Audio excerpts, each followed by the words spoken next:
The lock clicked. Thandiwee's hand flew to the door handle. Locked. From the outside. Wait. She pounded on the door. Patricia, wait. Nothing. Just footsteps walking away. Then the kitchen door closing upstairs. She stood there in the dark, wearing nothing but her slip because David's mother had made her take off the wedding dress 2 minutes ago.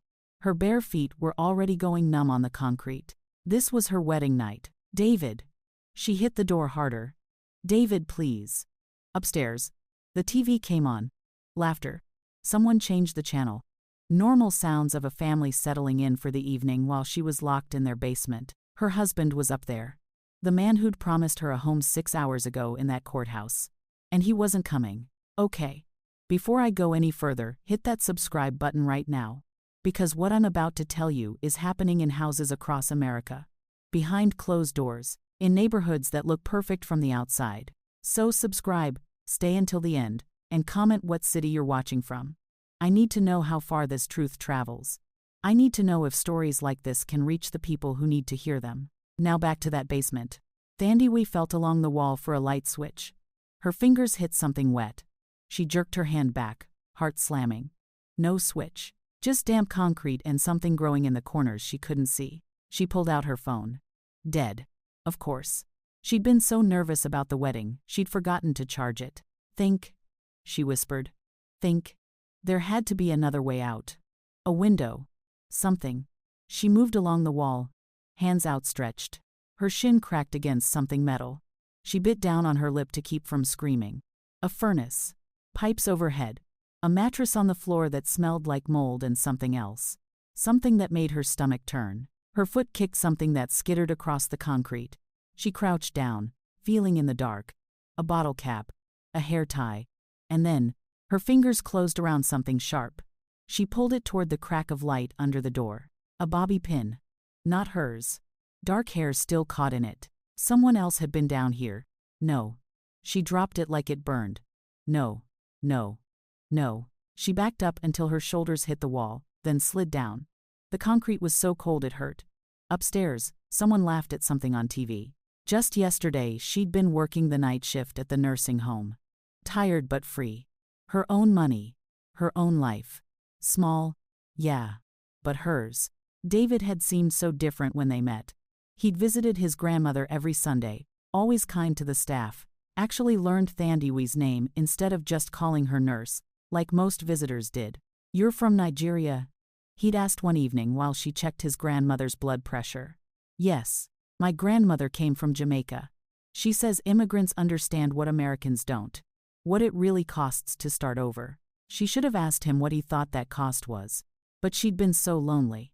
3 jobs, shared apartment, eating 1 meal a day to send money home for her brother's school fees. When David asked her to coffee, she'd said yes, because someone finally saw her as more than invisible hands cleaning bedpans. 6 months of dating. He took it slow, respected her faith, talked about the future like they were building it together. The proposal was simple. A park bench. I want to give you the home you deserve, Thandiwee. She'd cried actual tears of happiness. Meeting his family should have been the warning. Patricia had opened the door, looked her up and down, and said, "So you're the one." Not hello, not welcome. Just, "So you're the one." The dinner was worse. They'd asked questions that sounded polite but landed like accusations. How long have you been in the country? Robert, David's father, barely looking up from his plate. 7 years, and your papers are in order. This from Patricia. Smile frozen on her face. Yes, I have my work visa. For now. Uncle Thomas had interrupted. Those visas. They can be revoked so easily. One wrong move, and he'd snapped his fingers. Deported. David had squeezed her hand under the table. She'd thought he was being supportive. Now she knew he was keeping her quiet. After dinner, in the car, she'd told him she felt uncomfortable. They're just protective. Give them time. She'd believed him. The wedding was small. Courthouse. David said he wanted intimate. Now she knew he wanted no witnesses. The reception at his family's house felt wrong from the start. Patricia wore white. Deliberately. When Thandiwee saw her, something cold dropped into her stomach. That's unusual, she'd whispered to David. Mom does what she wants. The photographer his family hired took pictures of everyone but her. Oh, she was in some shots, but always on the edge, always cut off. Can we get one of just me and David? She'd asked. The photographer had looked at Patricia. Patricia had shaken her head. Family photos only right now. The photographer said, I am family. No one responded to that. David kept getting pulled away. David, honey, come here, Patricia would call. Or Jennifer would grab his arm. We need you for something. Each time, he'd go. Each time, Thandiwe stood alone. She'd ended up in the kitchen, washing dishes from her own wedding reception.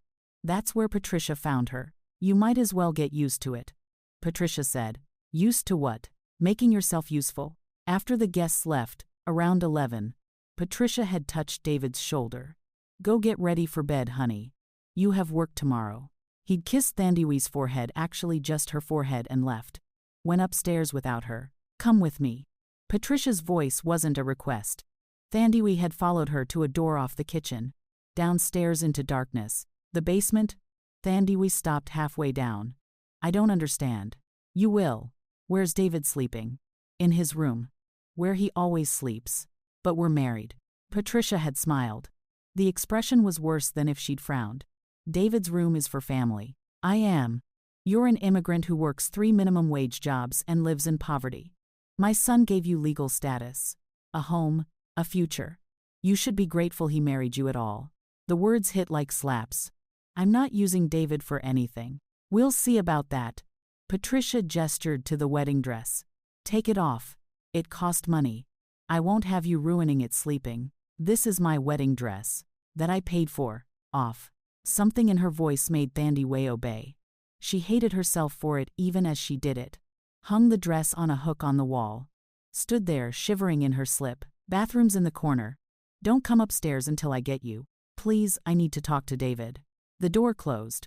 The lock clicked. That was 20 minutes ago. Or maybe an hour. Time felt broken down here. Thandiwe pushed herself up off the floor. Felt her way to the stairs. Sat down on the bottom step, close to the crack of light under the door. David, she said quietly. I know you can hear me. Please. Nothing. She tried again. Louder. David. Your mother locked me in the basement. The TV volume went up. She slammed her fist against the door. Once. Twice. Let me out. This isn't funny. David. Footsteps on the stairs. Hope flared in her chest. Shut up down there. Patricia's voice. Muffled through the door. You'll wake the neighbors. Let me out. When I'm ready. Now be quiet. Or I'll make sure you regret it. The footsteps walked away. Thandiwe sat there. Fists still pressed against the door. Breathing hard. This couldn't be real. This couldn't be happening. Yesterday she'd been free. Poor but free. Working 3 jobs but sleeping in her own bed. Eating rice and beans but choosing when and where. Now she had nothing. Her apartment given up. Her jobs she'd quit too because David said she didn't need them. Her belongings somewhere in David's car. Her phone was dead. Her family was 6,000 miles away. Chiamaka, her best friend, thought Thandiwe was on her honeymoon having the time of her life. No one knew where she really was. She stood up, heart pounding. There had to be a way out. Had to be. She felt her way around the entire basement. Every wall. Every corner. Nothing. No windows. No other doors. Just concrete and pipes and that horrible mattress and… Her hand hit something. A shelf. She ran her fingers along it. Empty bottles. A box of screws. And then something that made her freeze. A notebook. She pulled it toward the light crack under the door. The handwriting was shaky, like someone wrote it in the dark. Day 8. Still locked in at night. David won't talk to me. Patricia says I'm ungrateful. I want to leave but she has my passport. Thandiwe's hands started shaking. She flipped the page. Day 15. Tried to run today. Robert caught me. Brought me back. Patricia says next time she'll call immigration. Says she has lawyer friends who can make me disappear. Another page. Day 23. Uncle Thomas came down here last night. I screamed. No one came. The next pages were ripped out. The last entry. If anyone finds this, my name is Carmen. I'm from Mexico. If I disappear, please tell my mother. It cut off there. Thandiwe dropped the notebook. Backed away from it like it was poisonous. This had happened before. David had done this before. She pressed her hands over her mouth to keep from screaming. pressed hard enough to hurt. How many women? How many had slept on this mattress? How many had found that same bobby pin? How many had written messages that no one ever read? Where was Carmen now? The question she couldn't ask, was Carmen still alive? Thandiwee's legs gave out. She sat down hard on the concrete. Notebook still visible in that sliver of light. Evidence. Proof. But proof of what exactly? That David was a predator? That his whole family was in on it? She thought about the wedding. How Patricia had worn white. How the photographer only took pictures of David's family. How no one from Thandiwee's side had been there. No witnesses. No proof she'd even married him, except for a piece of paper she hadn't seen since signing it. What if it wasn't even real? What if the marriage license was fake? No. She'd seen it. Signed it. The officiant had been real. Hadn't he? She pressed her palms against her eyes. Couldn't think. Couldn't breathe. The walls were closing in even though she couldn't see them. Hours passed. She knew because her body told her. Hunger. Thirst. Cold so deep it was inside her bones now. She must have dozed off because suddenly there was light. The door opening. She jerked awake, disoriented. Patricia stood at the top of the stairs, fully dressed, hair perfect. Time to earn your place. Thandiwee's voice came out hoarse. I found the notebook. Patricia's expression didn't change. Did you? Who's Carmen? Where is she? That's not your concern. David did this before. He brought other women here, and they left when they didn't work out. That's all you need to know. Left or disappeared. Patricia smiled. Depends on how cooperative they were. The threat was crystal clear. Thandiwee stood on shaking legs. Now come upstairs and make breakfast. Family needs to eat by 7. I want to see David. David doesn't want to see you. I'm his wife. Are you? Patricia tilted her head. I don't see a marriage license. Do you? Thandiwee's blood went cold. We signed it at the courthouse. Did we file it though? These things can get lost so easily. You're lying. Am I? Try calling the courthouse. Oh wait. Patricia held up Thandiwee's phone. The one she'd left charging in the kitchen before the ceremony. You don't have a phone anymore. She'd planned this. All of it. The courthouse wedding with no guests. The reception with no witnesses outside the family. Taking the phone. Locking her in the basement. This wasn't a marriage. This was a kidnapping. Come upstairs now, or I'll call immigration and tell them you've overstayed your visa. I have lawyer friends who can make that happen within hours.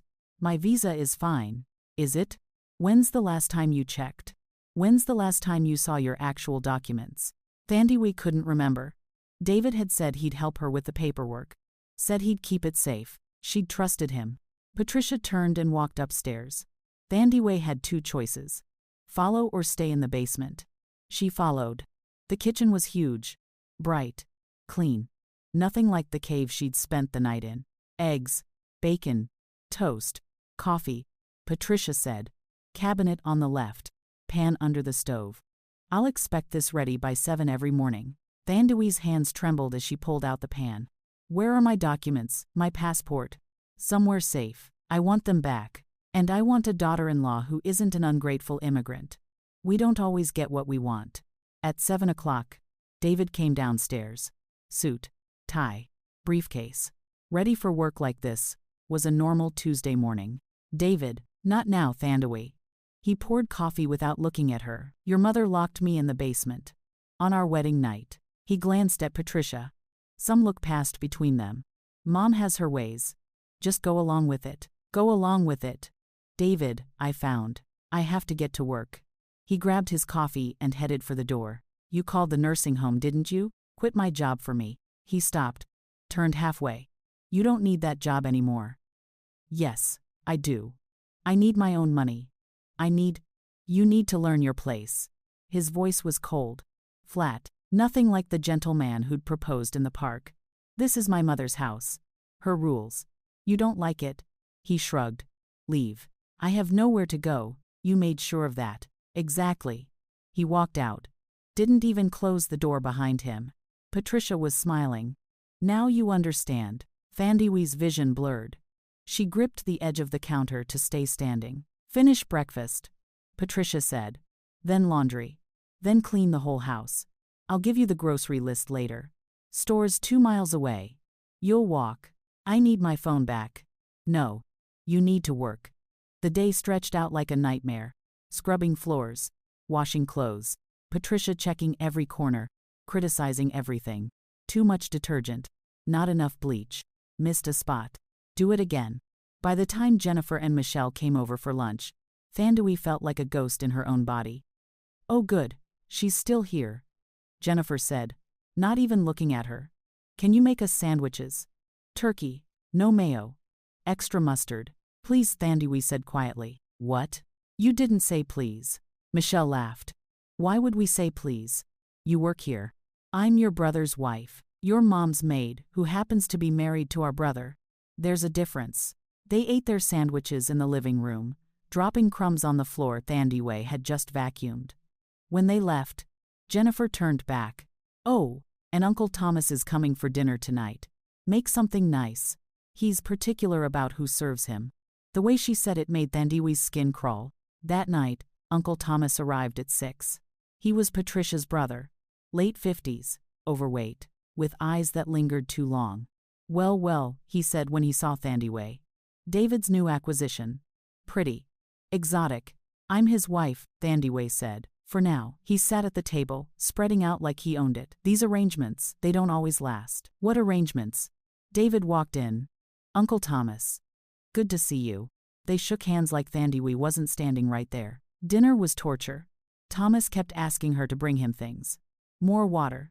Different fork. Could she cut his meat? He couldn't quite reach. Each request brought him closer to touching her. After dinner, she was washing dishes when he came into the kitchen. You're good at this, he said, standing too close. Serving. Please step back. Why? Afraid of me? His hand landed on her lower back. She jerked away. Don't touch me. Or what? He moved closer. You'll tell David? He knows how things work around here. Patricia appeared in the doorway. Saw everything. Said nothing. Thomas's hand went to Thandui's hip. She grabbed the dish soap and sprayed it in his face. He yelped, stumbling back. You little, she's spirited. Patricia said calmly, handing Thomas a towel. She'll learn. The hell she will. I don't like being disrespected. Give her time. They all break eventually. They all. How many women had stood in this kitchen? How many had fought back? How many had given up? That night, Patricia locked her in the basement 2 hours early. Punishment. Thandui sat on the bottom step, Carmen's notebook in her hands, reading by the sliver of light under the door. Day 30. I tried to call my mother. Patricia caught me. She broke my fingers. Day 45. David told me if I try to leave, they'll kill me and say I went back to Mexico. No one will look for me. Day 52. I can't do this anymore. I can't. The last entry was just one line, written so hard the pen had torn the paper. If you find this, run. Don't wait, just run. Thandui heard footsteps upstairs. David's room door closing. Him getting ready for bed while she sat in the dark holding another woman's desperate warning. She stood up, climbed the stairs, knocked on the door. David, please. I need to talk to you. Go away, Thandui. I found evidence of what you did before, what your family did. Silence. Then the door opened. David stood there, pajamas on, face completely blank. What evidence? Carmen's notebook. She was here before me. What happened to her? I don't know what you're talking about. She wrote about you. About your mother. About Uncle Thomas. His hand shot out and grabbed her wrist.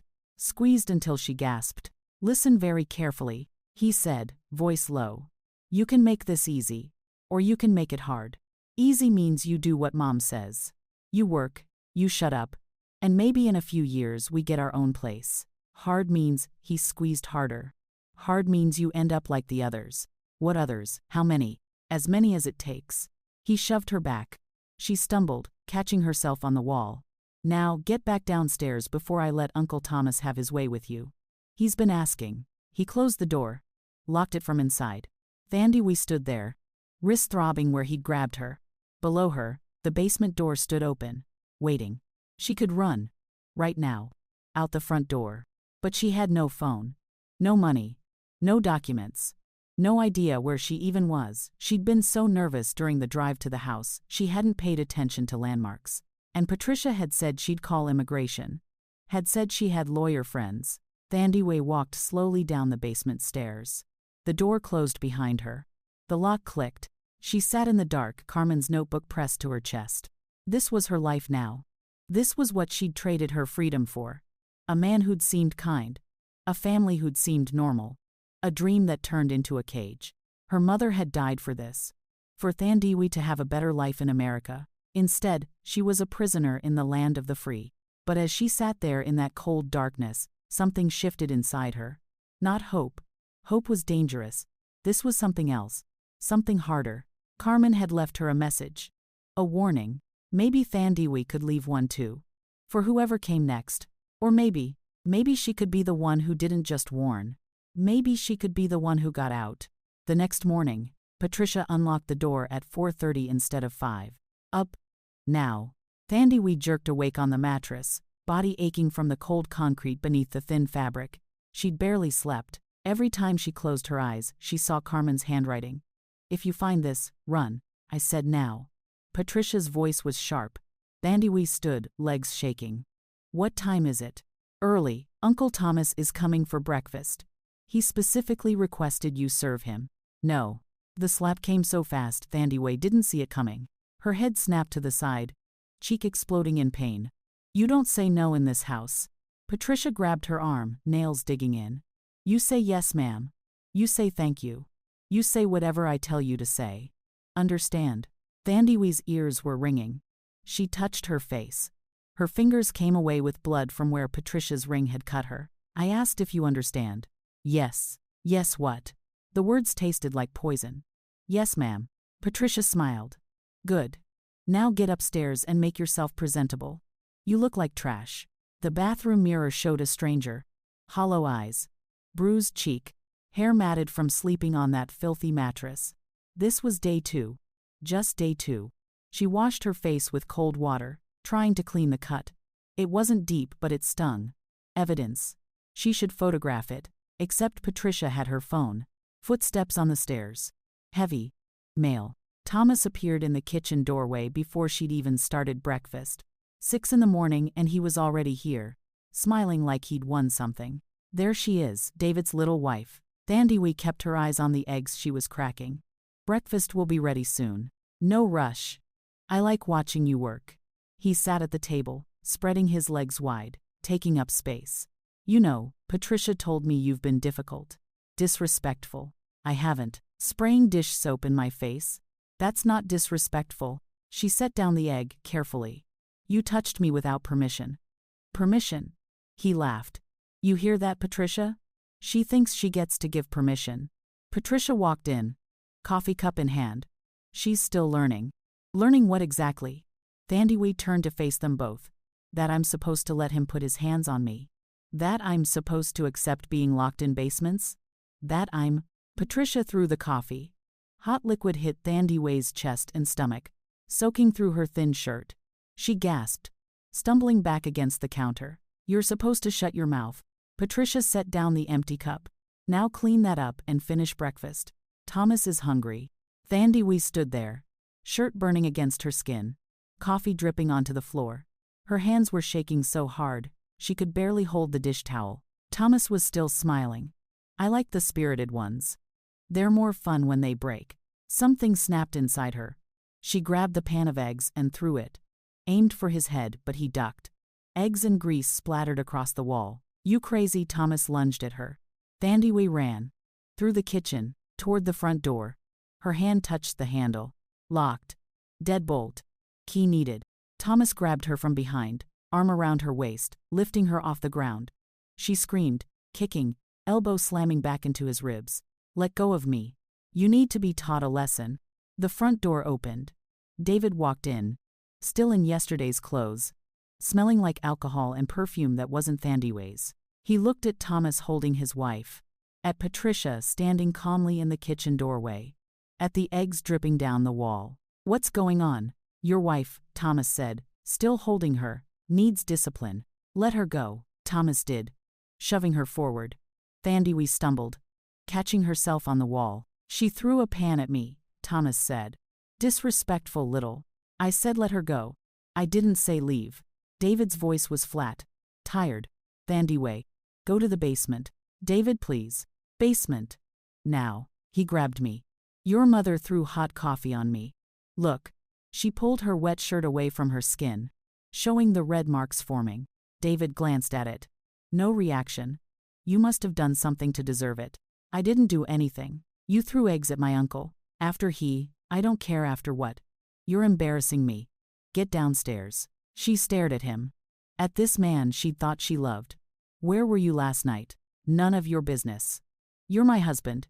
It is my business. He crossed the space between them in 3 steps, grabbed her jaw, forced her to look at him. His fingers pressed into the bruise Patricia had left. I'm your husband, which means you do what I say. I don't answer to you. You answer to me. To my mother. To whoever I say you answer to. His breath smelled like whiskey and someone else's lipstick. You were with another woman, so what if I was? He let go, pushing her back. You think this marriage means anything? You're here because it's convenient. Because my mother needs help around the house, and I need. He stopped. Need what? Forget it. Just get downstairs before I let Thomas finish what he started. Thomas perked up at that. I wouldn't mind, not yet. David said. She's still got some fight in her. Give it a few more weeks. Not yet. The words hung in the air like a death sentence. Thandie walked to the basement door on legs that didn't feel like hers. Descended the stairs. The door closed. The lock clicked. She stood in the dark, David's words echoing. Give it a few more weeks. Weeks until what? Until they let Thomas assault her? Until she was broken enough to accept it? She felt her way to Carmen's notebook, still where she'd left it on the bottom step. Opened it to a random page. Day 67. David brought another woman home last night. Made me serve them dinner. Made me watch while they. Thandie closed the notebook. She didn't need to read more. She understood now. This wasn't just about free labor. This was about power. Control. Breaking someone completely. Hours passed. No one came. No breakfast. No water. Just darkness and cold, and the sound of her own breathing. She must have dozed because suddenly there was light again. Not Patricia this time. Jennifer stood at the top of the stairs, perfectly dressed, makeup flawless. Mom says you're being difficult. Your mother threw hot coffee on me. Yeah, I heard. That was stupid of you, making her that angry. Jennifer came halfway down, staying out of reach. Look, I'm going to give you some advice, sister to sister. I'm not your sister. You're married to my brother, close enough. Here's the thing, Mom runs this house. Always has. Dad's useless. David does what she says. Michelle and I learned young to just go along. You fight her, you lose. Every time. So I should just accept being locked in basements. Being assaulted? Jennifer shrugged. It's not forever. Play the game for a year, maybe 2. Then David will get bored, you'll get divorced, and you can leave with your green card. That's the deal. What deal? The one all the others took. Work here. Keep your mouth shut. Get your papers. Leave when we're done with you. And if I don't want that deal? Jennifer's expression went cold. Then you end up like the one who said no. Carmen. I don't know her name. I just know she's not here anymore. Jennifer turned to leave. Think about it. 1 year of this. Or the rest of your life. Running from immigration. Your choice. She left. Didn't lock the door. Thandie stared at the open doorway. This was a test. Had to be. They wanted to see if she'd run. Wanted an excuse to call the police. To report her as unstable. To justify whatever they planned next. She counted to 100. No one came back. Slowly. She climbed the stairs. The house was quiet. She moved through the kitchen. Looking for her phone. Her documents. Anything. In Patricia's room, she found a locked drawer in the desk. She grabbed a letter opener from the hallway table, jimmied the lock. It popped open. Inside. Passports. 6 of them. Carmen Rodriguez. Mexico. Yuki Tanaka, Japan. Aisha Mohammed. Ethiopia. Lin Chen. China. Priya Kapoor. India. And hers. Thandie Okonkwo. Nigeria. 6 women. 6 immigrants. 6 people who'd trusted David and ended up here. Where were they now? She grabbed all the passports, shoving them in her waistband under her shirt. Kept searching. Found a file folder marked household staff. Inside. Marriage licenses. All voided. Marked annulled in red ink. Her hands started shaking. She found hers. Dated 3 days ago. Already marked void. She wasn't legally married. Had never been legally married. David had lied. Patricia had lied. The whole thing was a scam to get free labor from desperate immigrant women who had no one to turn to. Footsteps on the stairs. She shoved everything back, but kept her passport and the voided marriage license. Closed the drawer just as Patricia appeared in the doorway. "What are you doing in my room?" "Looking for my documents. I told you they're safe." "Safe with you?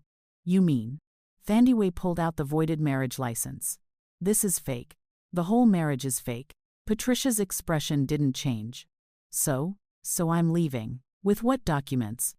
"I'll report you to immigration the second you walk out that door. My visa is valid." "You can't." "Can't I? I have 6 statements from previous household employees saying you stole from us. Threatening behavior. Mental instability. Immigration takes that seriously." "Those are lies. Prove it. It's your word against an entire American family's. Who do you think they'll believe?" Thandiwe backed toward the door. Patricia followed.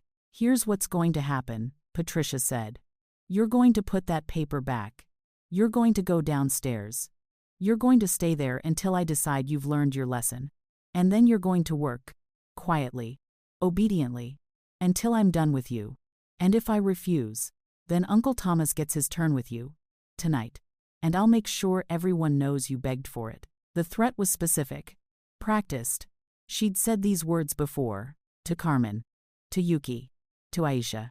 To all of them. "How many?" Thandiwe's voice came out steady. Stronger than she felt. "How many women have you done this to?" "As many as necessary. Immigrant girls are easy. Desperate. No family nearby. Perfect workers as long as you keep them scared." Patricia smiled. "And you are scared, aren't you?" "Terrified." "Good. Fear keeps people alive. Courage gets them hurt." Thandiwe heard a car in the driveway. David coming back. Or Thomas. Or both. She had seconds to decide. Run now with nothing and risk everything. Or play along and wait for a better chance. Carmen's words echoed. "If you find this, run. Don't wait." But Carmen had run and disappeared. Thandiwe needed to be smarter. "You're right," she said quietly. "I'm scared. I'll cooperate." Patricia's eyes narrowed. "That was easy. I'm tired of fighting. I just want to survive." Smart girl. Finally, Patricia gestured to the stairs. "Basement. I'll bring you dinner later if you're good." Thandiwe walked to the basement door. Descended halfway. Stopped. "Patricia?" "What?" "The other women. Are they still alive?" Patricia's smile was the scariest thing Thandiwe had ever seen. "Some of them." The door closed. The lock clicked. Thandiwe pulled the passport from her waistband. Still had it. One small victory. But now she knew the truth. This wasn't about getting free labor. This was about breaking women completely. And the ones who didn't break, she didn't let herself finish that thought. Instead, she opened Carmen's notebook to the last page, found a pen on the shelf, and wrote, "Day 2. My name is Thandiwe. I'm from Nigeria. If you're reading this, I'm either free or I'm gone. Don't trust David. Don't trust Patricia. The marriage is fake. They void the licenses after the ceremony. You have no legal protection. Run while you can. There's a window in the..." She stopped. There was no window. No escape route she'd found yet. But maybe the next woman would be smarter. Maybe she'd find what Thandiwe couldn't. She kept writing, documenting everything. Every lie. Every threat. Every name she'd found on those passports. Evidence. If she disappeared, at least there'd be evidence. Upstairs, she heard voices. David and Thomas. Talking about her like she was furniture they were deciding whether to keep. "She's more trouble than she's worth," Thomas was saying. "Give it time. Mom says they always break eventually. The last one didn't break. She ran. And we handled it." Handled it. What did that mean? Thandiwe pressed her ear to the door, straining to hear more. "This one's different though," David said. "She's got more education. Speaks better English. Might be harder to control. So get rid of her now. I know a guy who can make it look like she went back to Nigeria voluntarily. Mom wants to try first. She thinks she can break her. Your mom's getting old. Soft. In my day, we didn't waste time breaking them. We just..." His voice dropped too low to hear. David laughed. Thandiwe backed away from the door, hand over her mouth to keep from making a sound. They were talking about killing her. Casually. like discussing getting rid of an old appliance. She looked around the basement with new eyes. How many women had died down here? How many had never made it out? The furnace in the corner suddenly looked sinister. The drain in the floor. The concrete that could be hosed down easily. This was a killing room, and she was locked inside it. Her breathing got faster, panic rising. She forced herself to calm down. Panic wouldn't help. Panic would get her killed. Think. She had to think. She had her passport. That was something. Hidden under the mattress now where they wouldn't find it easily. She had Carmen's notebook. Evidence. She had the voided marriage license. Proof of fraud. What else? She searched the basement more carefully. Found old paint cans. Cleaning supplies. A broken shovel. And in the corner, covered by a tarp, a phone. Old. Cracked screen. But when she pressed the power button, it lit up. 5% battery. No SIM card. But there was Wi-Fi. The neighbor's network was unlocked. Her hands shook as she opened the browser. Searched immigrant domestic abuse help. Results loaded slowly. Organizations. Hotlines. Legal aid societies. She clicked on one. Read quickly. If you're experiencing abuse, document everything. Take photos. Keep records. Reach out when safe. Photos. She needed photos of her injuries. Of this basement. Of everything. But the phone was dying. 4%. She opened the camera. Took pictures fast. Her bruised face. The cut from Patricia's ring. The burn marks from the coffee. The basement. The notebook. The passports. 2%. She found the number for an immigrant women's shelter. Memorized it. No time to call now. They'd hear her upstairs. 1%. She typed an email to herself at her old Gmail account. Attached the photos. Wrote, "My name is Thandiwe Okonkwo. I'm being held at." She didn't know the address. Didn't know where she was. She described the house instead. Large suburban home. Detroit area. Family name Richardson. David Richardson. Mother Patricia. Father Robert. Sisters Jennifer and Michelle. Uncle Thomas. They're holding me against my will. Marriage is fraud. They've done this before. Other women named Carmen. Yuki. Aisha. Lynn. Priya. Please help. If you get this, I might already be. The phone died, but the email had sent. She'd seen the little whoosh animation. Somewhere out there, in the cloud, in cyberspace, was proof. Evidence. A trail. If she died tonight, at least someone might know what happened. She hid the dead phone back under the tarp. Arranged everything exactly as she'd found it. Then she sat on the mattress and waited. Hours later, the door opened. David stood there with a plate of food. "Mom says you earned dinner." He set it on the bottom step. Kraft mac and cheese. A slice of bread. Water in a plastic cup. "Thank you," she said quietly. He turned to leave. "David, what? Why did you choose me?" "Specifically me." He was quiet for a moment. Then, "You were alone. No family here. No close friends. You worked 3 jobs, which meant you were desperate. You were educated enough to clean properly, but not educated enough to know your rights. Perfect. You planned this from the beginning. My mother planned it, I just followed through, like always. The other women, forget about them.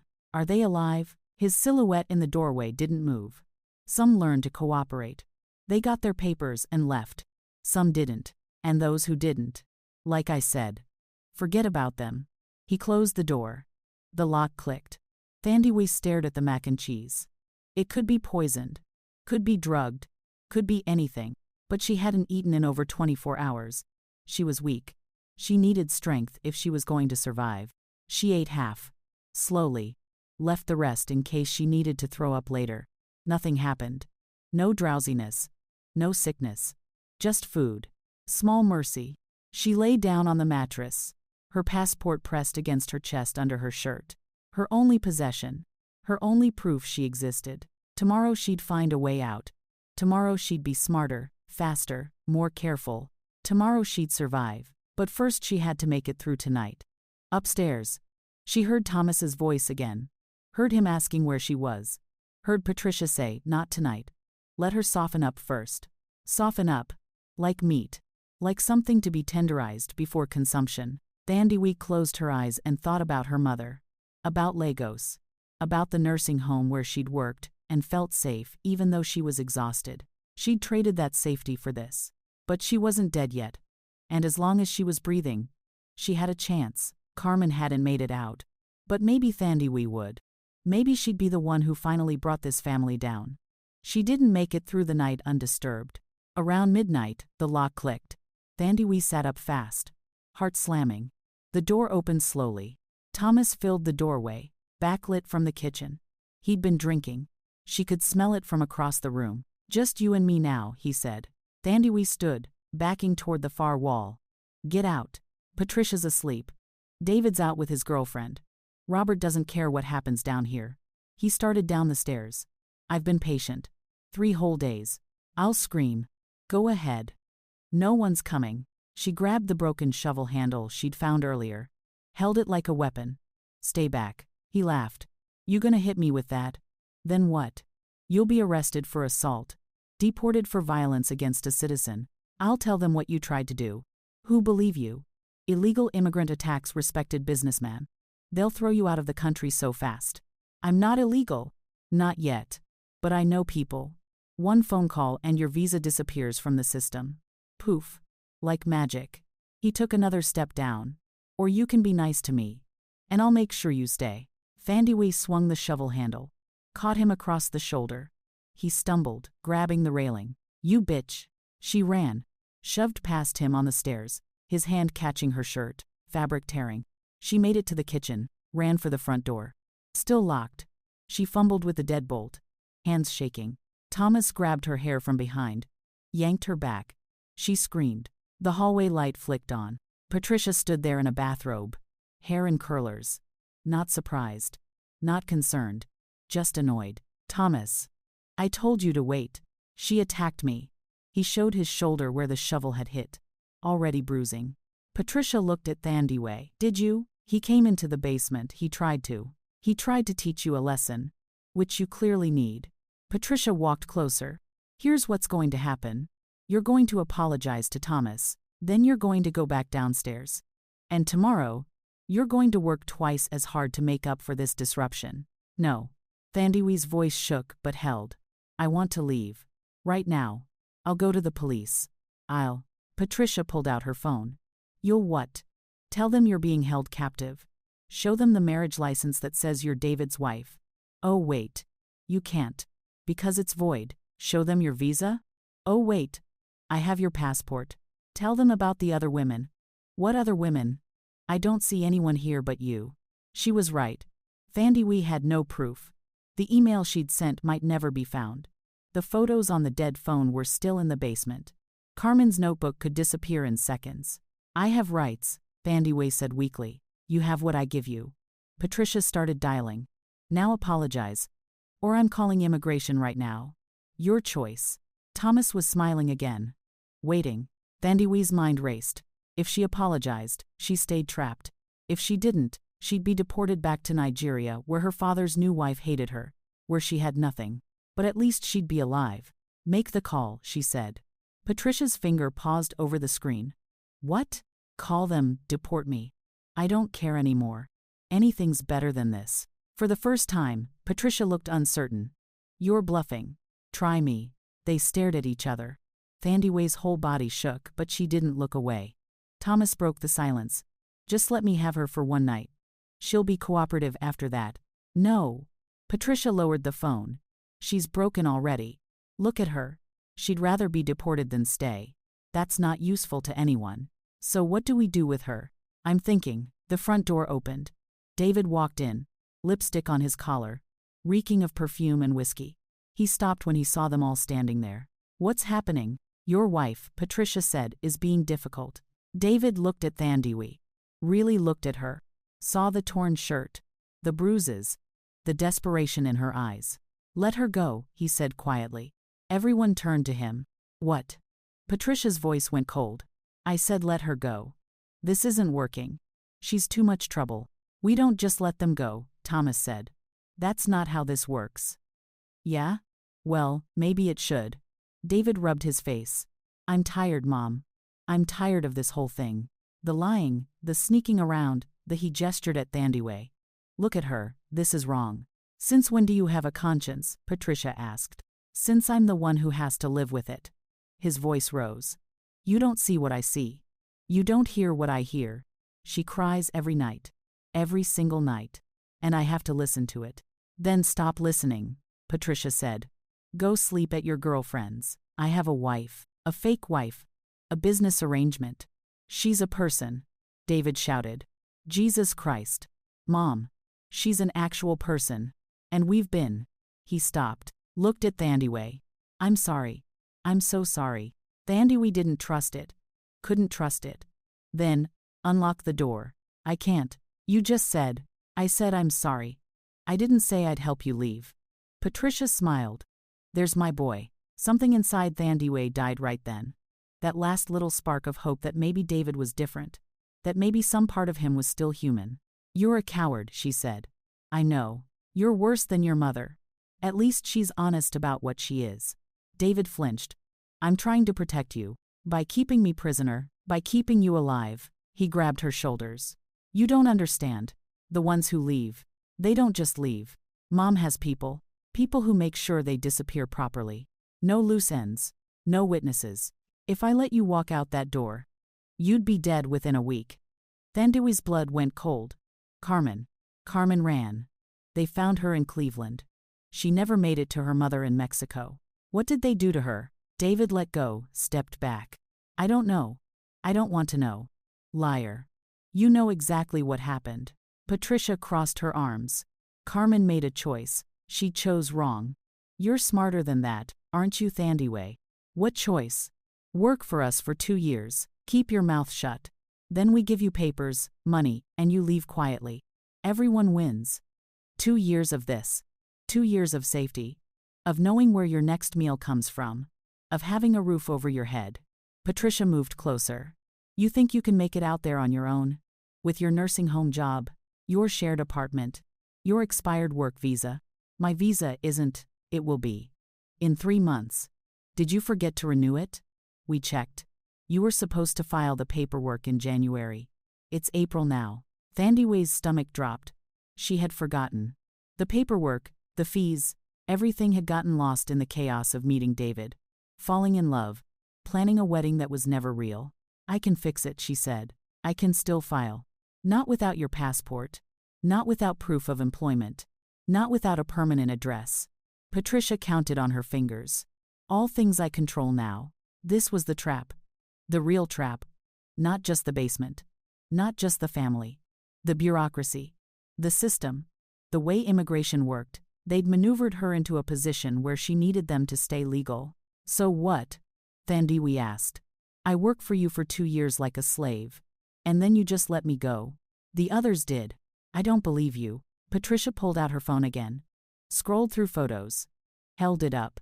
A woman. Asian. Smiling at a restaurant. Recent photo. Judging by the date stamp. Yuki. Working in San Francisco. Catering company. We helped her get set up. She's grateful. Another photo. A Latina woman at a graduation ceremony. Carmen's sister. We sent money for her tuition after Carmen's accident. She appreciates our generosity. More photos. Women Thandiwe recognized from the passports. Some looked happy. Some looked haunted. All looked far away. You see? Patricia said. We're not monsters. We're business people. You work. We benefit. You stay quiet. You benefit. Simple. And if I don't stay quiet, then you join Carmen. The threat was clear. Clean. Professional. This wasn't about cruelty. It was about control. About running an operation that relied on vulnerable immigrant women who had no power, no voice, no options. Thomas cleared his throat. So can I. No. Patricia snapped. She's agreed to cooperate. Haven't you, Thandiwe? Had she? She couldn't remember agreeing to anything. But everyone was looking at her, waiting. I need time to think.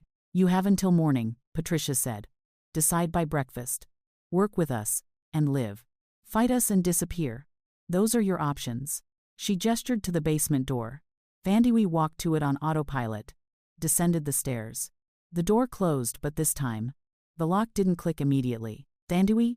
David's voice through the wood. What? I really am sorry.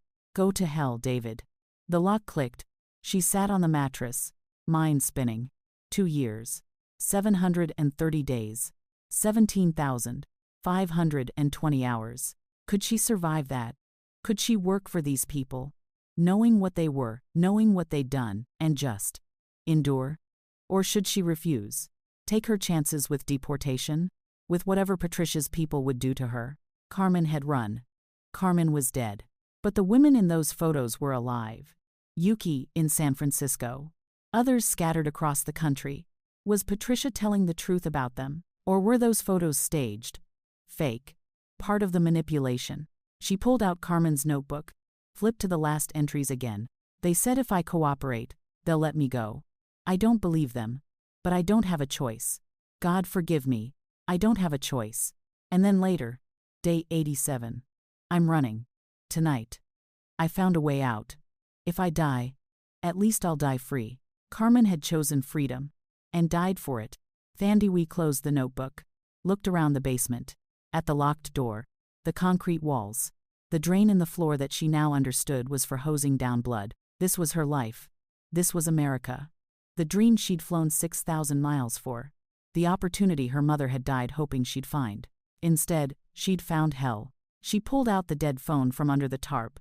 Still dead. No way to charge it without someone noticing. But wait. The furnace in the corner. It was electric. There had to be an outlet nearby for maintenance. She felt along the wall behind it. Yes. An outlet. Low to the ground, covered in dust. She plugged in the phone. It vibrated. Charging. While she waited, she went back to the notebook. Started writing everything from today. Thomas. Patricia's threat. David's confession. The photos on Patricia's phone. Names. Dates. Details. If she died, this would be her testimony. The phone hit 5%. She unplugged it. Turned it on. Still no SIM card.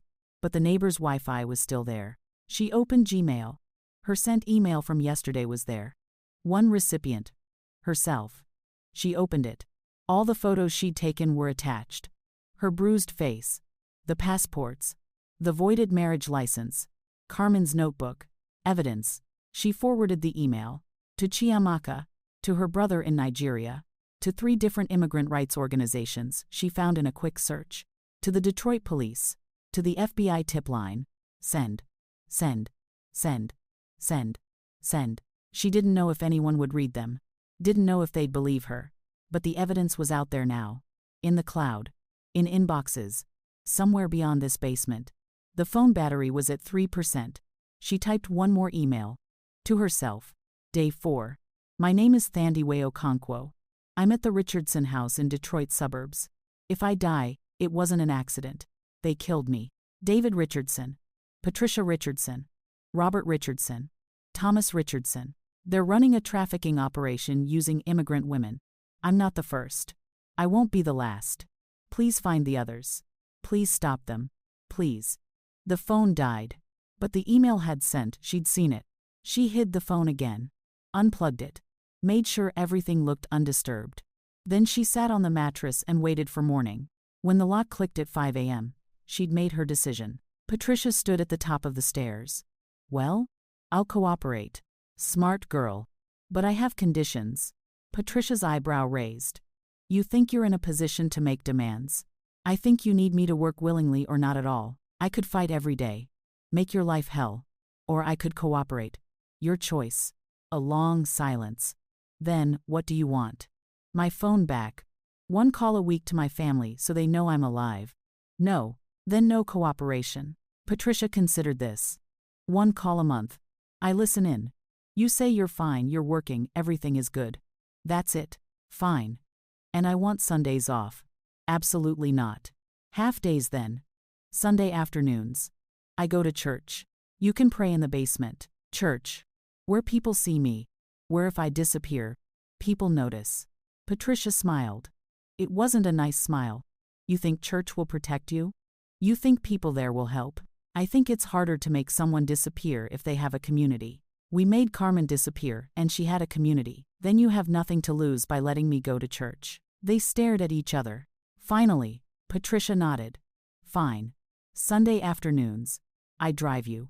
I pick you up. You speak to no one about this house. You tell everyone you're happily married. One word otherwise. And the deal's off. Agreed. Anything else? Thandi Wee wanted to ask for the basement door to stay unlocked. For protection from Thomas. For her passport back. For 1,000 things, but she'd pushed enough. That's it. Then come upstairs. We have a lot of work to do. Thandi Wee climbed the stairs. Patricia locked eyes with her at the top. You made the right choice, Patricia said. Did I? You're still breathing. That's more than Carmen can say. The words landed like a punch. Confirmation. Carmen was dead. Really dead. Not missing. Not deported. Dead. And Thandi Wee was next if she made one wrong move. She spent the day working. Scrubbing. Cleaning. Cooking. Every muscle ached. Every breath hurt. But she was alive. At dinner, David avoided her eyes. Robert read the newspaper like nothing was wrong. Jennifer and Michelle talked about their shopping trip. Normal. Everything looked so normal. Thomas showed up at 7. Looked at Thandi Wee like she was something he owned but couldn't touch yet. I heard you made a deal, he said. I did. Smart. The last one who fought us. She didn't last long. Carmen. His smile was all teeth. Among others. That night, back in the basement, Thandi Wee added to the notebook. Day 4. Night. I agreed to cooperate. But this isn't surrender. This is strategy. I'm going to survive. I'm going to gather evidence. I'm going to wait for the right moment. And then I'm going to burn this family to the ground. She meant every word. But first, she had to survive tomorrow. And the day after. And the day after that. 729 days to go. The first Sunday came faster than she expected. Patricia drove her to church in silence. Parked outside a small community church with a sign that read All Welcome. 2 hours, Patricia said. I'll be watching the door. You talk to anyone about anything other than God and prayer. I'll know. How? Patricia tapped her phone. I have friends in this congregation. You think you're the first immigrant girl I've brought here? They know what to look for. Thandi Wee got out of the car, legs shaking. 2 hours of freedom. Sort of. Inside, the church was half full. Mostly black families. Older women in hats, a few younger couples. She sat in the back, trying to blend in. The service started. Hymns she didn't know. A sermon about perseverance through suffering. The irony wasn't lost on her. During the greeting time, an older woman turned around. I'm Sister Margaret. Haven't seen you before. Thandi Wee. I'm new. Where you from, baby? Nigeria. Oh, I have a nephew who married a girl from Kenya. Beautiful wedding. You here with family? My husband's family. That's nice. They here too? Thandi Wee glanced toward the door. His mother dropped me off. Sister Margaret's eyes narrowed slightly. Something in Thandi Wee's tone. Maybe. Or the bruise she'd tried to cover with makeup. You doing okay? I'm fine. You sure about that? The pastor called everyone back to attention before Thandi Wee could answer. But Sister Margaret kept looking at her throughout the rest of the service. After the benediction, Thandi Wee headed straight for the door. Patricia would be waiting. Hold on. Sister Margaret caught her arm. You rushing off? I have to go. My ride's waiting. Give me your number. We have a women's group on Thursdays. You should come. I can't. I don't have my phone right now. You don't have a phone. It's complicated. Sister Margaret pulled out a small card. This is the church office. You call anytime you need something. Anything. You understand? Thandi Wee took the card. Thank you. And baby, if someone's hurting you, you can tell me. I've helped girls before. I'm fine. Really. But she pocketed the card before Patricia saw. In the car, Patricia asked, who was that woman? Just someone saying hello. What did she want? To invite me to a women's group. You said no, obviously. Obviously. Patricia drove in silence for a moment. Then, that woman's been a problem before. Asking questions. Trying to help girls who don't need help. Stay away from her. So Sister Margaret had helped others. Others like Thandi Wee. Which meant Patricia's operation had been running long enough for people to notice patterns. How many women had sat in that church, bruised and desperate, hoping someone would save them? Back at the house, David was in the kitchen. He looked up when she entered. How was church?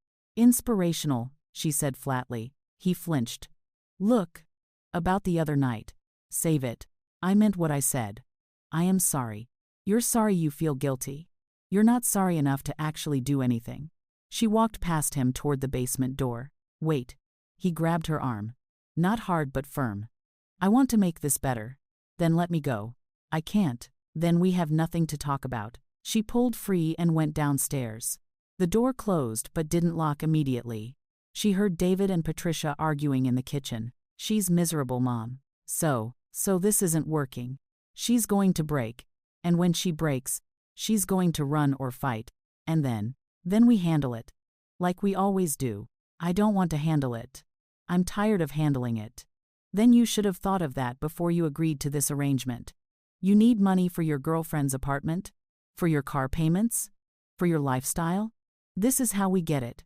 Free labor. These girls work, we save thousands a month. There has to be another way. There is. You get a better job.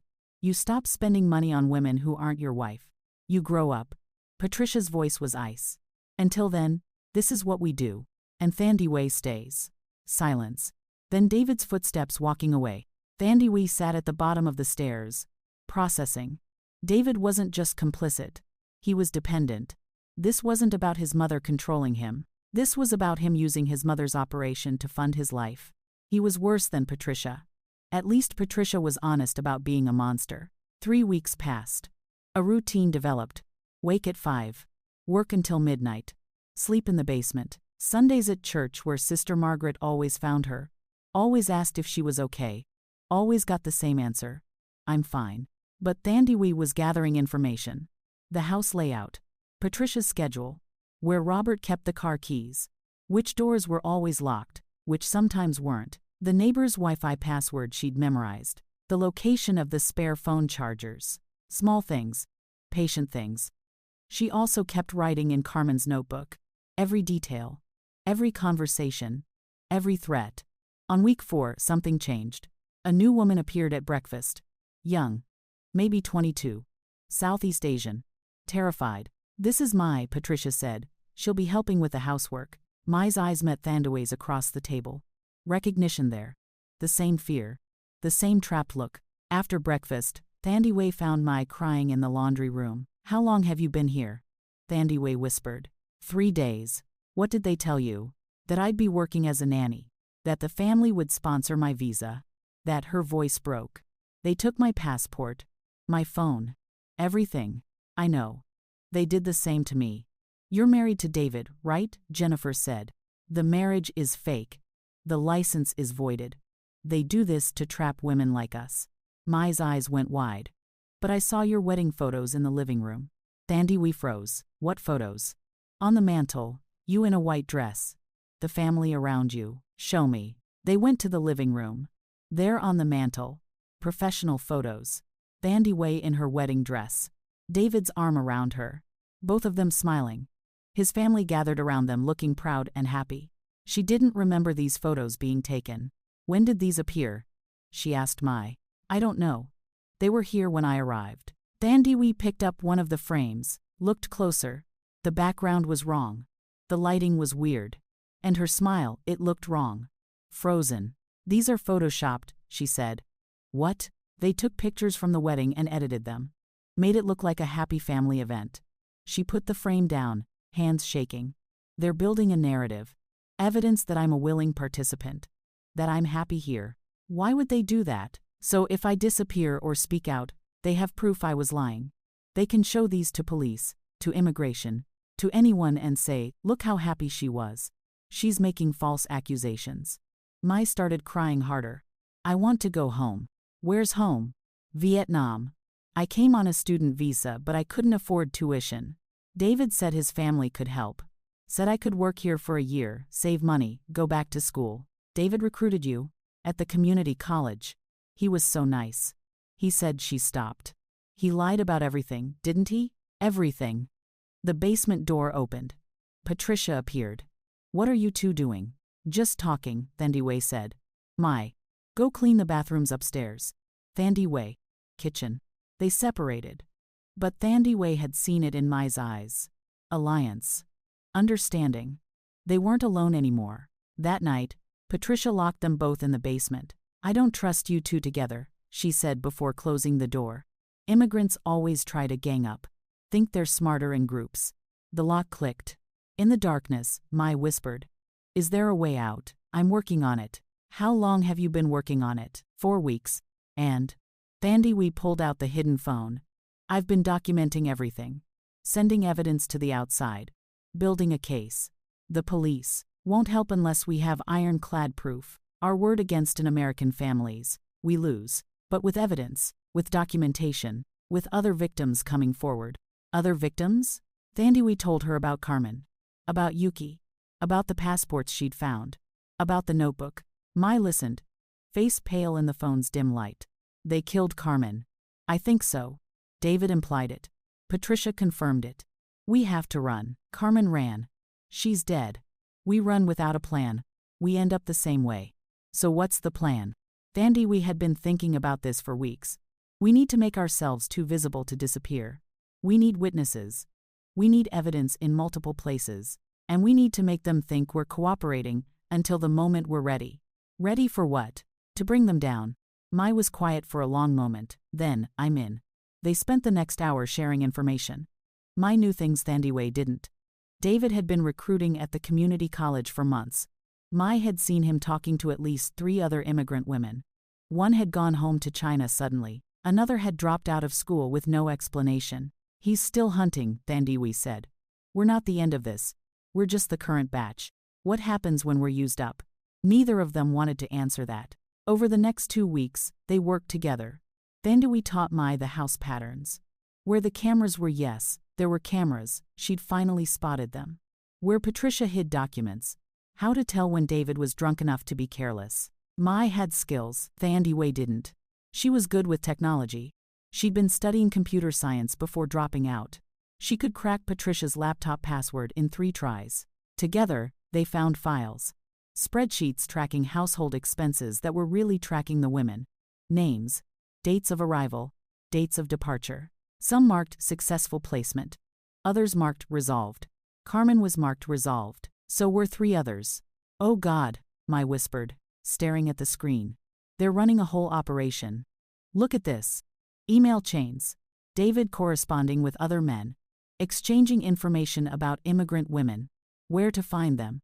How to recruit them. What lies worked best. It's a network," Thandiwe said.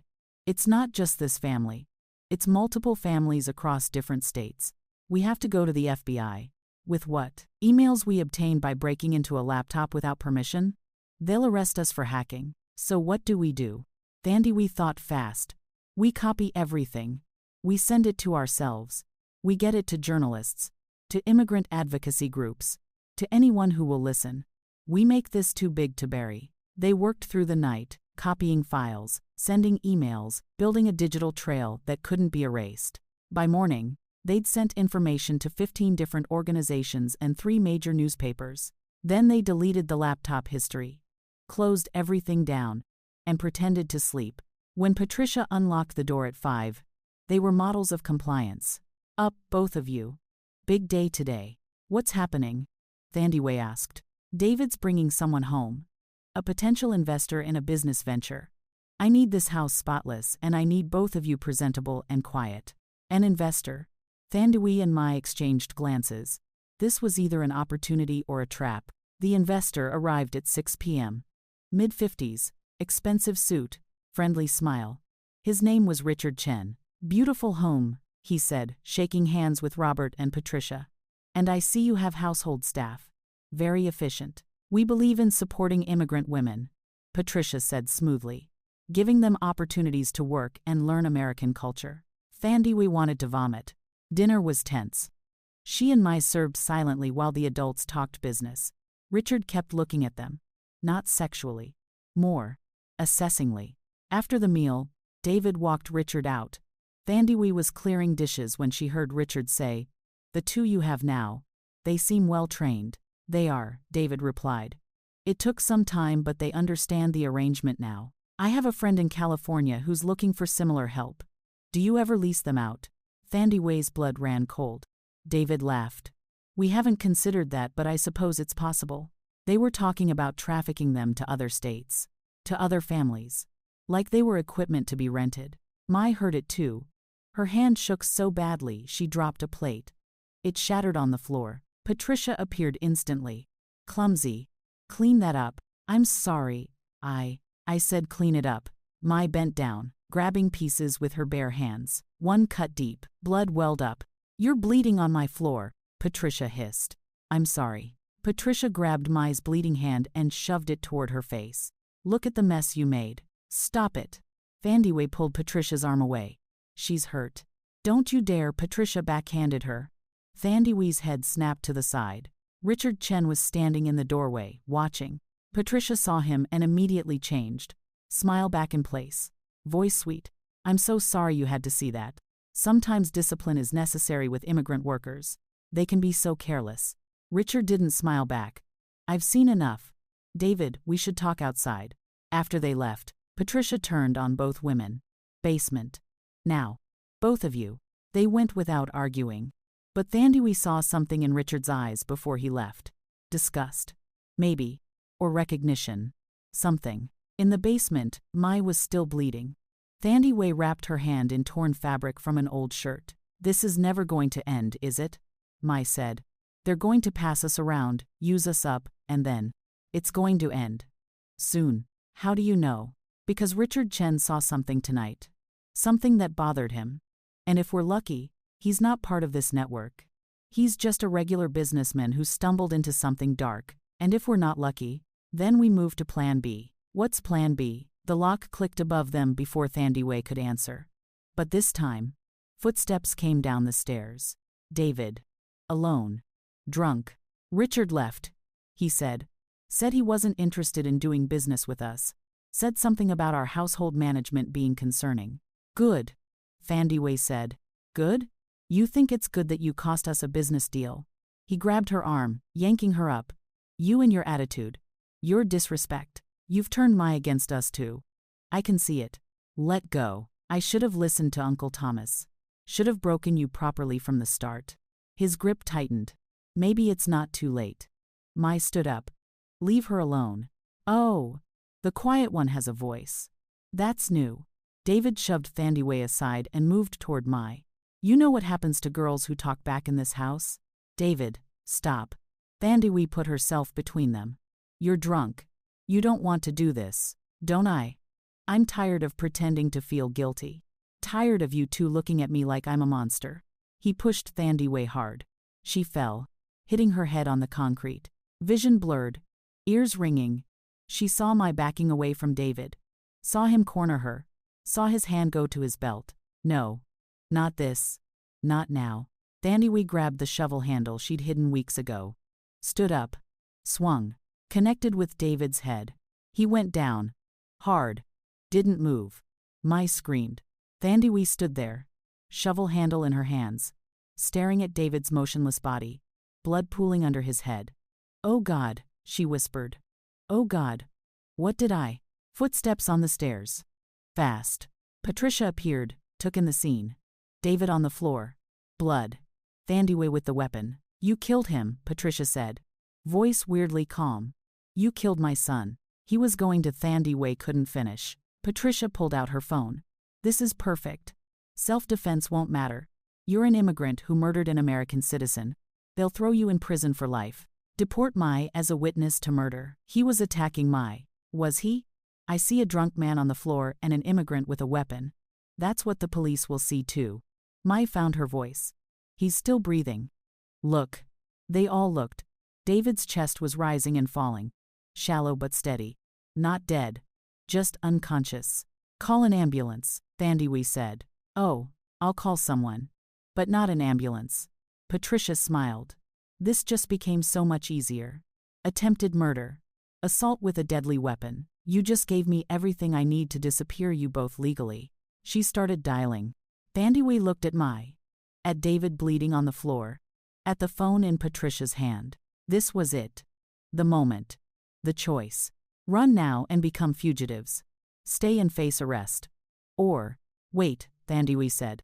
Before you call, you should know something. What? We sent everything to the media. Tonight. Before dinner. Every file on your laptop. Every email David sent. Every name of every woman you've trafficked. It's out there now.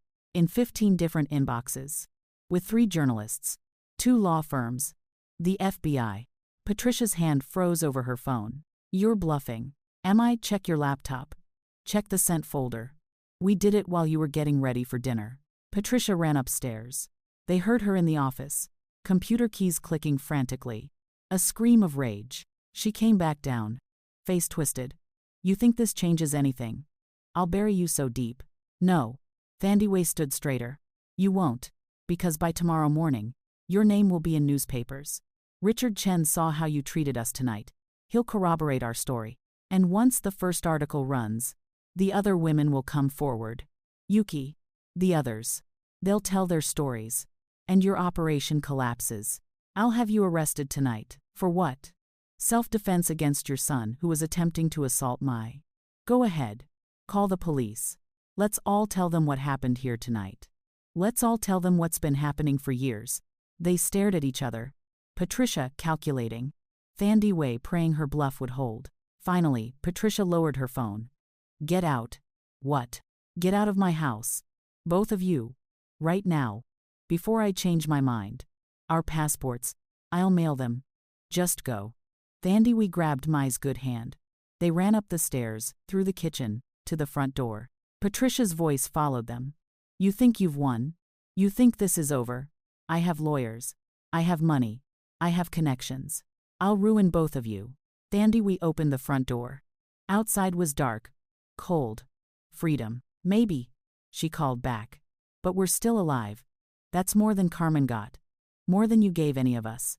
They ran. Down the driveway. Into the street. No shoes. No phones. No money. No idea where they were going. But they were free. Behind them, the Richardson house blazed with lights. Sirens started in the distance. Someone had called for help after all. Thandiwe and Mai didn't stop running until their lungs burned and their feet bled and the house was far behind them.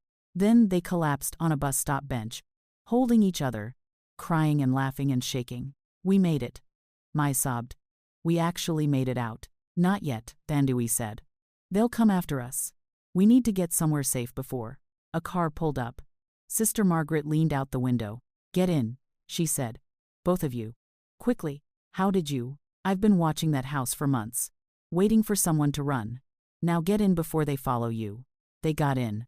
As Sister Margaret drove away, Thandiwe looked back one last time at the Richardson house. David was being loaded into an ambulance. Patricia stood on the lawn, phone to her ear, face illuminated by flashing lights. Their eyes met across the distance. Patricia mouthed something. A promise or a threat. But Thandiwe was already gone. Sister Margaret drove fast, checking the rearview mirror every few seconds. Where are we going? Thandiwe asked.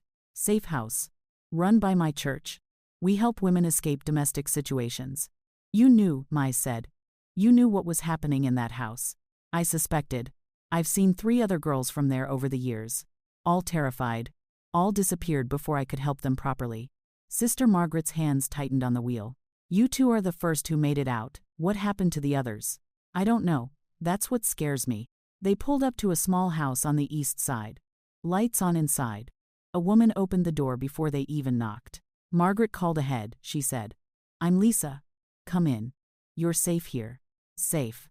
Thandiwe didn't believe in that word anymore. But she went inside anyway. Lisa gave them clean clothes, food, bandages for Mai's hand. Set them up in a small room with 2 beds. Rest tonight, she said. Tomorrow we figure out next steps. But Thandiwe couldn't rest, her mind kept racing. What happened after they left? Did David wake up? Did Patricia call the police? Were they fugitives now? Around midnight, Lisa knocked softly. There's someone here to see you. Thandiwe tensed. Who? Detective Maria Santos. She wants to talk. We didn't do anything wrong. Mai said quickly. I know, but she needs to hear your side. Detective Santos was Latina, early 40s, kind eyes but serious face. She sat across from them in the living room. I'm investigating an assault, reported at the Richardson residence tonight. David Richardson is in the hospital with a head injury. His mother claims you 2 attacked him unprovoked. That's a lie, Thandiwe said. I figured. But I need to hear what really happened. Thandiwe told her everything. The basement. The fake marriage. The other women. Carmen. The trafficking network. All of it. Santos took notes, face getting harder with each detail. You have evidence of this. We sent files to multiple organizations tonight. Emails, spreadsheets, names of other victims. Smart. Because Patricia Richardson is claiming you're both mentally unstable illegal immigrants who attacked her son when he tried to help you. We're not illegal, Mai said. I have a student visa. She has. I checked. Thandiwe, your work visa expired 2 months ago. Thandiwe's stomach dropped. Patricia said she'd renew it. She had my passport, she said. She lied. You're technically undocumented right now, which gives her ammunition to discredit your story. So we're going to be deported? Mai asked. Not if I can help it. But I need you to understand what you're up against. The Richardsons have money, lawyers, a clean public record. You're 2 immigrant women with expired visas, accusing an upstanding American family of trafficking. The system isn't built to believe you. Then why are you here? Thandiwe asked. Santos leaned forward. Because 6 months ago, another woman came forward with a similar story. Different family. Same pattern. We couldn't make charges stick because she disappeared before trial. Deported, supposedly. But I've always wondered. She pulled out her phone, showed them a photo. This is Carmen Rodriguez. Did you know her? Thandiwe's breath caught. Carmen. Alive in the photo. Smiling. Young. I found her notebook. In the basement. She wrote about what they did to her. Do you still have it? It's hidden in the house. We need to get it. It's evidence. You can't go back there, Lisa said. Patricia will call the police the second you step on that property. Not me. I can get a warrant. Santos stood. You 2 stay here. Don't talk to anyone. Don't post on social media. Don't contact the Richardsons. Let me build the case. After she left, Thandiwe and Mai sat in silence. Do you think it'll work? Mai asked. I don't know. The next morning, Thandiwe's phone Lisa had given her a burner rang. Unknown number. She answered. Hello. Thandiwe. Patricia's voice, calm, pleasant, terrifying. We need to talk. I have nothing to say to you. You have everything to say to me. Because right now, my son is in a hospital bed fighting for his life. And you put him there. He was attacking Mai. I defended her. That's not what the cameras show. Thandiwe froze. What cameras? Did you think we wouldn't have security footage? We have everything. David coming downstairs. You and Mai talking. You picking up that weapon. You hitting him. Unprovoked. That's not what happened. It's what the video shows. Edited properly, of course. But very convincing. Patricia's smile was audible. Here's what's going to happen. You're going to recant everything you told that detective. You're going to say you were confused, traumatized, making things up. No. Then I'll release the footage. You'll be arrested for attempted murder. Mai will be deported as an accomplice. And every email you sent, every file you copied, I'll claim it was fabricated by unstable immigrants trying to destroy a family that helped them. Detective Santos will. Detective Santos can't do anything without evidence, and I'm very good at making evidence disappear. The line went dead. Thandiwe told Lisa and Mai what Patricia had said. She's bluffing, Lisa said. She has to be. What if she's not? Mai grabbed Thandiwe's hand. We can't give up now. We made it out. We told the truth. That has to count for something. By afternoon, the news broke. Local businessman hospitalized after domestic dispute. 2 women sought for questioning. Then, Richardson family claims assault by immigrant workers. The comments online were vicious. Deport them. Ungrateful. They attacked someone who helped them. Mai started crying. They're turning everyone against us. But then, around evening, something shifted. A new article appeared. Anonymous sources claim Richardson family has history of exploiting immigrant women. Then another. Former employee comes forward with allegations of abuse. Then another. FBI opens investigation into potential trafficking ring. Thandiwe's phone rang. Detective Santos, your emails worked. 3 women have come forward in the last 6 hours, all claiming similar experiences with the Richardson family. One of them is Yuki Tanaka. Yuki's alive. Very much so. And very angry. She's flying in from San Francisco tomorrow to give testimony. What about the video Patricia mentioned? I got the warrant. Searched the house. Found the security system. Want to know what I found? Footage of David drunk, aggressive, cornering Mai. Footage of you defending her. Completely different from what Patricia claimed. She lied. She did. And now we have proof. The DA is filing charges. Trafficking. Labor exploitation. Fraud. Assault. Patricia. David. Robert. Thomas. Jennifer. Michelle. All of them. Thandiwe couldn't speak. You did it, Santos said. You brought them down. But it wasn't over. The next day, Patricia's lawyer came to the safe house. My client wants to make a deal. What kind of deal? Thandiwe asked. Drop the charges. Sign an NDA. She'll pay you both $50,000 and help with your immigration status. No. You haven't heard the full offer. I don't care. She tortured us. She killed Carmen. She destroyed lives. No amount of money fixes that. The lawyer's expression didn't change. Carmen Rodriguez overdosed on fentanyl in Cleveland. It's a matter of public record. Public record that your client arranged. That's a serious accusation without evidence. Then let's go to trial. Let's have 12 people decide who's telling the truth. The lawyer left. Mai hugged Thandiwe. That was so brave. No. It was necessary. Brave is what comes next. The trial took 8 months to start. 8 months of Thandiwe and Mai living in the safe house, working with immigration lawyers, giving depositions, reliving trauma over and over. 8 months of Patricia's legal team trying to discredit them, bringing up the expired visa, questioning Thandiwe's mental state, suggesting she'd seduced David and turned violent when rejected. But 8 months also brought more women forward. 12 in total. From 6 different states. All with similar stories. All with evidence. The network was bigger than Thandiwe had imagined. 20 families across America, all recruiting vulnerable immigrant women. All using the same tactics. David had been part of online forums where they shared strategies. When the trial finally started, the courtroom was packed. Patricia sat at the defense table in expensive clothes, perfect makeup, looking like a grandmother wrongly accused. Thandiwe sat in the witness box and told the truth. She locked me in a basement on my wedding night. She threw hot coffee on me. She let her brother assault me. She threatened to have me killed if I didn't comply. Patricia's lawyer stood. You claim you were held against your will. Yet you had opportunities to leave. Church every Sunday. Grocery shopping. Why didn't you run? Because she had my passport. Because she threatened deportation. Because she told me what happened to women who ran. Because I was terrified. Or because you were living rent-free in a nice house and decided to make up stories when things didn't go your way. I was sleeping on a moldy mattress in an unfinished basement. That's not rent-free. That's imprisonment. The lawyer held up the photoshopped wedding pictures. You look happy here. Those are fake. The backgrounds are edited. Look at the lighting. Look at the shadows. They made those to discredit me. Or you're lying about being unhappy to cover up your assault on David Richardson. I defended Mai from sexual assault. That's not a crime. David Richardson denies assaulting anyone. David Richardson is a liar who participated in trafficking women for years. Ask him about Carmen Rodriguez.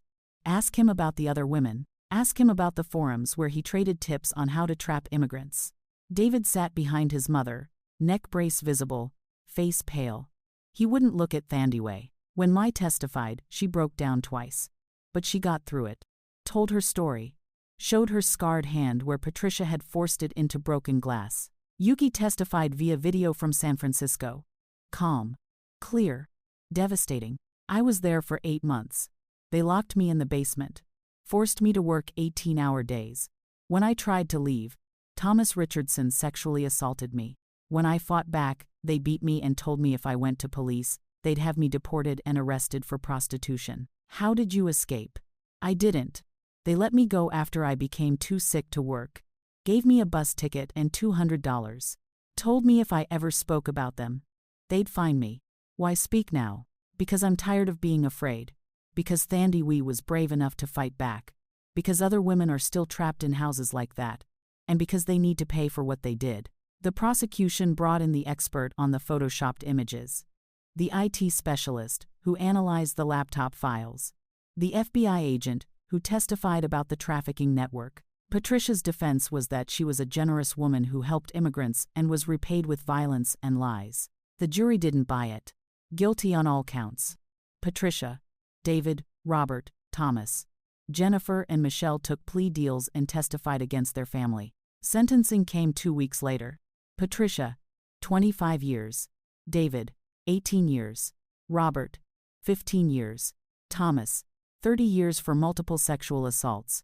Thandaway sat in the courtroom and watched them led away in handcuffs. Patricia turned at the last second, locked eyes with Thandaway. No words, just a look that said, "I'll never forgive you for this." Thandaway looked back, didn't flinch, didn't apologize, just watched her former captor disappear through the door. Outside the courthouse, reporters swarmed. How does it feel to get justice? What's next for you? Do you have a message for other immigrant women in similar situations? Thandaway stood at the microphone, Mai beside her, Yuki on video call, and spoke. My name is Thandaway Okonkwo. I came to America 8 years ago with a dream. That dream turned into a nightmare when I met the Richardson family. They trafficked me, abused me, tried to break me, but I'm still here, I'm still standing. And they're going to prison. She paused, choosing her words carefully. To every immigrant woman watching this, to everyone who's trapped in a house they can't leave, working for people who won't let them go, you're not crazy. You're not alone. And you have power, even when they tell you you don't. Document everything. Tell someone. Fight back.